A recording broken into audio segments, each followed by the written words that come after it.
அல்லேலூயா. இருக்கிறீங்களா? கர்த்தர் உங்களோட கூட பேசிட்டு இருக்காங்க. ஆமென்.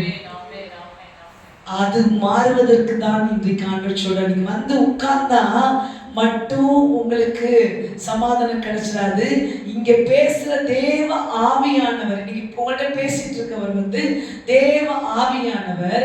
இந்த தேவ ஆவியானவர் உன் வாழ்க்கையில பேசுற காரியத்துக்கு நீ இடம் கொடுக்கிற பத்தியா, அப்பதான் சமாதானம் வரும். வெளியில போனாலும் சமாதானம் வரும்.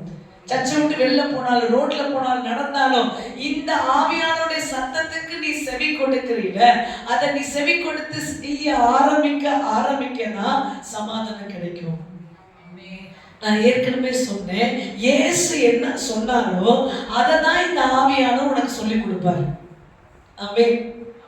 அப்ப இயேசு சொன்னது எங்க இருக்குன்னு சொன்னேன், வேதாகமத்துல இருக்குன்னு சொன்னேன். அப்ப நீ வேதத்தை படிக்க படிக்க உனக்கு சமாதானம் வரும்.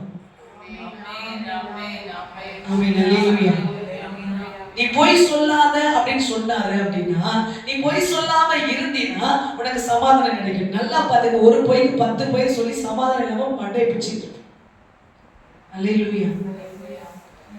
இதுக்கு தேவன் சொல்ற ஒரே தீர்வு என்ன அப்படின்னா, நீ உண்மை சொல்லி அடி வாங்கினாலும் பரவாயில்ல, உண்மை சொல்லி நீ கஷ்டப்பட்டாலும் பரவாயில்ல, நீ நிம்மதியா இருக்க முடியும். ஆமென். உன் இருதய சமாதானத்தோடு இருக்கும். நீ நேர் வழியில நடந்து உனக்கு கொஞ்சம் பொருள் கிடைச்சாலும் பரவாயில்ல, கொஞ்சம் வருமானம் கிடைச்சாலும் பரவாயில்ல, நீ சமாதானத்தோடு இருப்ப. நீ குறுக்கு வழியில போய் அல்லேலூயா உன்னுடைய சமாதானத்தை இழந்து போய், இதெல்லாம் வேதாகமம் சொல்லுகிறது, கர்த்தர் சொல்லி இருக்கிறார். துன்மார்க்கர்னா கெட்ட வழியில போனவனுடைய மிகுந்த செல்வத்தை பார்க்கணும், வானளாவிய செல்வத்தை பார்க்கணும், நீதிமானா உண்மையா இருக்கிற கொஞ்ச செல்வம் நல்லது, உத்தமோன்னு கர்த்தர் சொல்றாரு. ஆமென். அல்லேலூயா. ஒரு 100 ரூபாய் காசு நீ சம்பாதிச்சாலும், 100 ரூபாய் பணம் நீ வாங்கினாலும், நேர் வழியில வாங்கினா நீ நிம்மதியா இருக்க முடியும். ஆமென். இது உனக்கு நல்லா தெரிஞ்ச சத்தியம் தான், உங்களுக்கே தெரியும், உங்க மனசாட்சி நிமிர்ந்து தெரியும். ஆனா அந்த காலகட்டம் வரும்போது செயல்படுத்த முடியாம உங்களுக்குள்ள ஒரு போராட்டம் வரும். ஆமென்.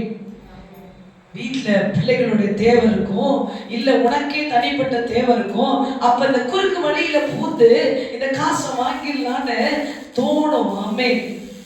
அப்ப உன்னை தடுத்து இருக்கிறவர் தான் பரிசுத்த ஆவியானவர். ஆமென்.